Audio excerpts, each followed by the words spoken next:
এবার টাইগার আসবে। না আমি আর পারলাম না, সারাদিন কাজ করে এসেছি, দুটো খাবো। এবারে তার মানে আমার মার একরকম বক্তব্য, এবারে বউয়ের আর একরকম বক্তব্য, আমি কি করব? আচ্ছা তোমরা বলো তো, তোমাদের জন্য আমি কি আমার এই নিজের জীবনটা আমি নিজে দেবো? তবে কি তোমরা কি সুখী হবে বলো? তোমার তোমার জীবন দিতে লাগবে না, ওই শুধু ওই ডাইনি বুড়িটা যদি মরে যায় তাহলে আমার জীবনটা ঠান্ডা হয়ে যাবে। কি বলছো মা? হয় তো শাশুড়ি মারা চুপ করে থাকবেন এই কথা শোনার পরে? তো তোমরা, আমি কি করবো? আমি নিজে কনফিউজ হয়ে যাচ্ছি। তোমাদের সুখেতে আমার সুখ, বলো আমি কি করব? তুমি একটা মীমাংসার পথ দেখাও। আমি একটা সুরে বলো। আচ্ছা আমি সুরে বলছি, শোনো।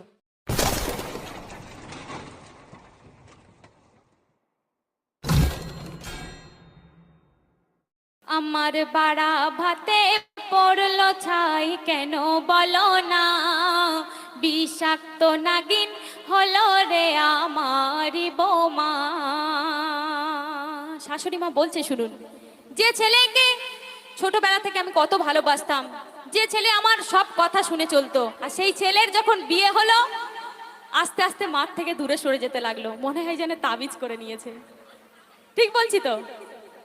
তাই অতি মূল্যবান কথাই শায়ের লিখছে শুনুন। বুক নিংড়ানো ভালোবাসায় তাকে গড়েছি, আর ডিজিটাল বউ তাকে কবজা করে নিল দেখেছি।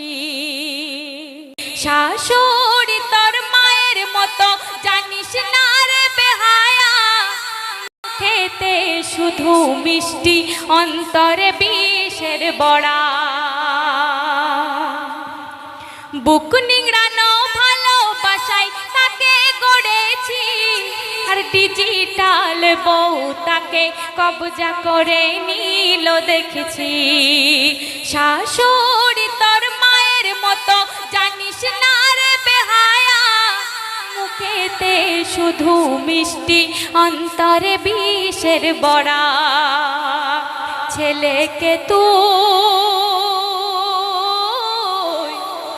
ছেলেকে তুই দিস রে ওই কুমন্ত্রণা, আর সে মাথা মোটা মায়ের কথা একটু ভাবে না। ঠিক বলছি তো আমার শাশুড়ি মায়েরা?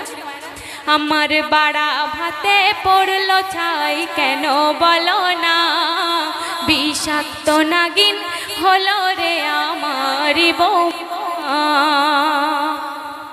তো যাই হোক, আমার শাশুড়ি মা বলল যে শাশুড়ি মায়ের মতো, কিন্তু মা তো নয়, গর্ভে তো ধরেনি, ওই জন্য বুঝবে কেমন করে। পরের ঘরের মেয়ে খুব জ্বালা যন্ত্রণা দিচ্ছে, কিন্তু নিজের পেটের মেয়ে তার কোনো দিন ওই রকম করে না। আর তুমি বলছো শাশুড়ি মায়ের মতো, কিন্তু বৌমাকে তো মেয়ের মতো করে নিতে হবে, তাই না? অবশ্যই। তাহলে এই দ্বন্দ্বটা কেন হবে? তাই সেই সম্পর্কে কবি লিখছেন, শাশুড়ি তো মা নয় শুধু মায়ের মতন, করেনি গর্ভ ধারণ সহেনি প্রসর বেদন, আমারই বাহু ডোরে এখন তার প্রিয় সন্তান, স্বামীর স্ত্রীর বিভেদ করে খোঁজে সে নিজের কল্যাণ। একদিনও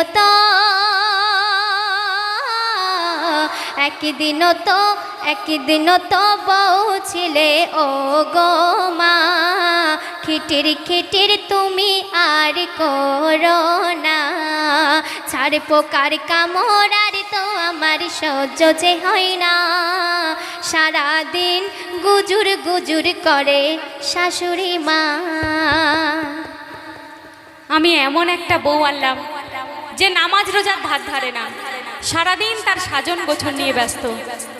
আর স্বামী যখন বাইরে কাজে থাকে তখন দিনে দুপুরে পরপুরুষের সঙ্গে কথা বলে, আর ঠিক স্বামীর যখন আসার সময় হয়ে যায় তখন এমন ভদ্র শান্তশিষ্ট হয়ে যায়, মনে হয় যেন আসমান থেকে ফারিস্তা নেমে এসেছে।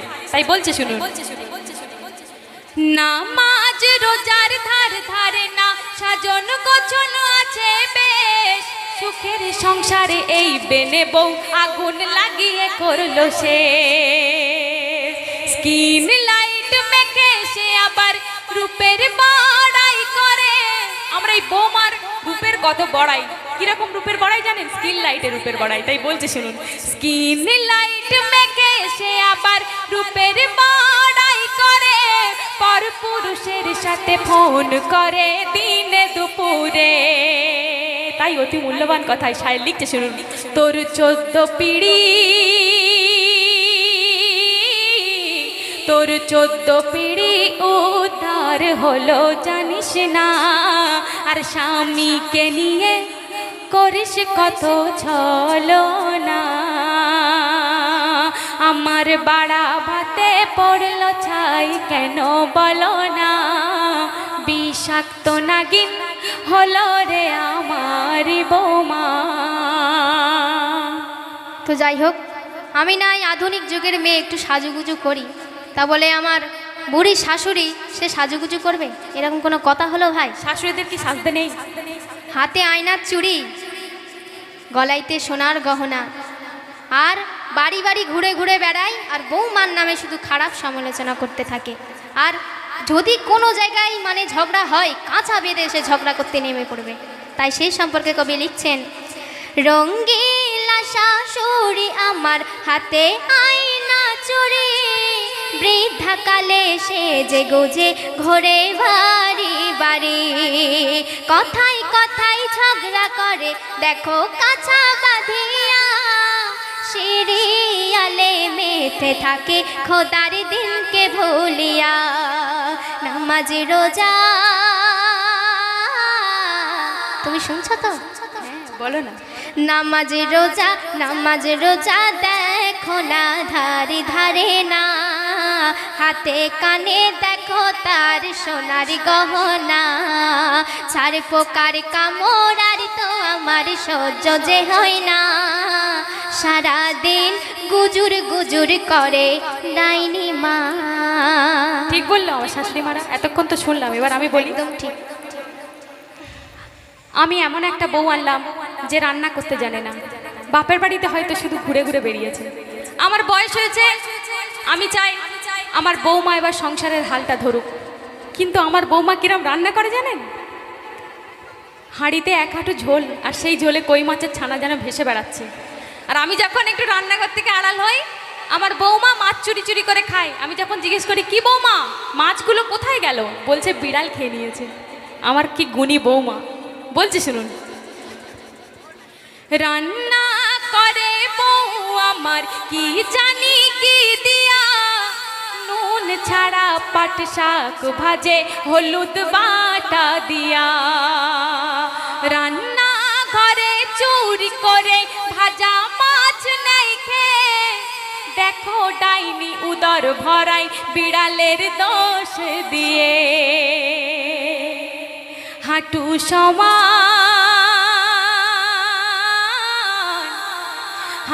সমান ঝোল রাখে দেখো না, আর সাঁতার কাটে তাতে কই মাছের ছানা,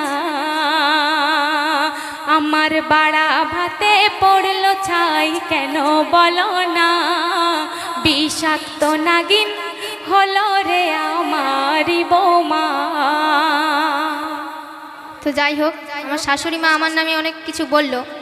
তো আমার শাশুড়ি মা বসে বসে খিটির খিটির করবে, এই কর ওই কর ওই কর, আর আমি নাকি রান্না করে খাবো।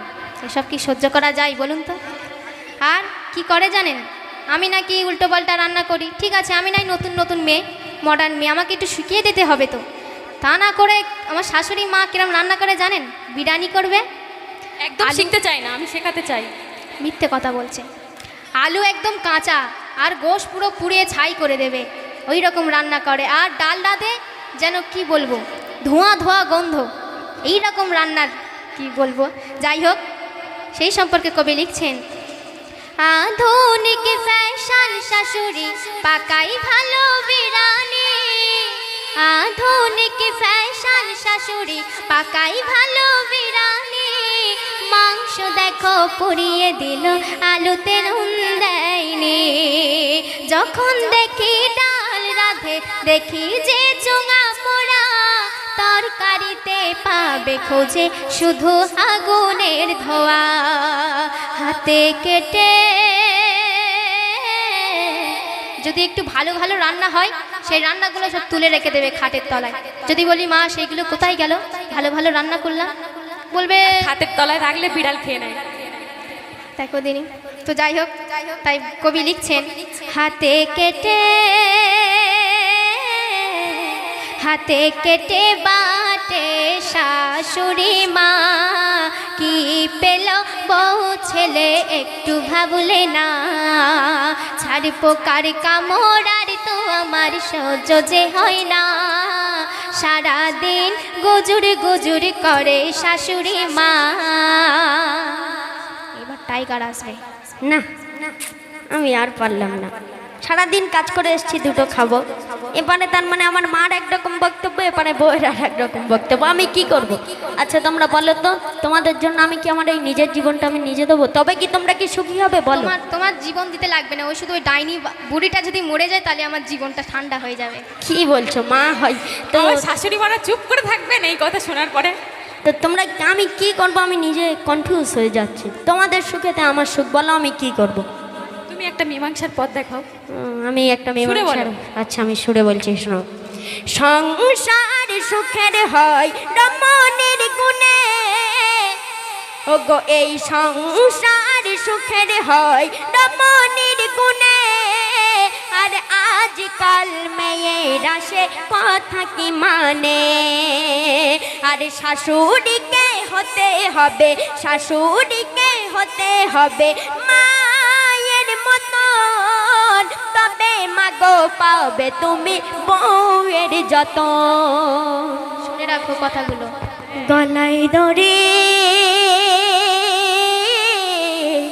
গলায় দড়ি দিয়ে মরে কিছুই ভালো লাগে না, কপালে বাজ পড়েছে মোর নসিবে ভালো না,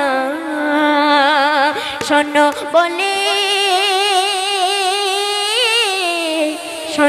বলে ও গো বিবি বলি ও আম্মা, হয় না আর বাঘিনী, হয় না হাইনা। আল্লাহ পাক। তো এতক্ষণ আপনারা শুনলেন একটা সংসারে বউ শাশুড়ির মধ্যে দ্বন্দ্ব, বিভেদ, অশান্তি। আমরা কিন্তু এই ঝগড়া করতে এখানে আসিনি, নিশ্চয়ই কিছু দিতে এসছে আপনাদের জন্য। গ্রহণ করবেন তো? সর্বশেষ ছন্দে একটা মীমাংসার খুব সুন্দর রূপ কবি ফুটিয়ে তুলেছেন, মনোযোগ আকর্ষণ করবেন। বলছে শুনুন। বাপু মা ছেড়ে এসেছি মা তোমার এই সংসারে, বৌমার বক্তব্য। বাপু মা ছেড়ে এসেছি মা তোমার এই সংসারে, নিজের বেটি ভেবে নিও ব্যথা দিও না অন্তরে, গর্ভে তোমার না ধরলেও শাশুড়ি মায়ের মতো, সেবা করো শাশুড়িকে করো যত। বাপু মা ছেড়ে এসেছি মা তোমার এই সংসারে, নিজের বেটি ভেবে নিও ব্যথা দিও না অন্তরে, গর্ভে তোমার না ধরলেও শাশুড়ি মায়ের মতো, সেবা করো শাশুড়িকে করো যত। তাই এমে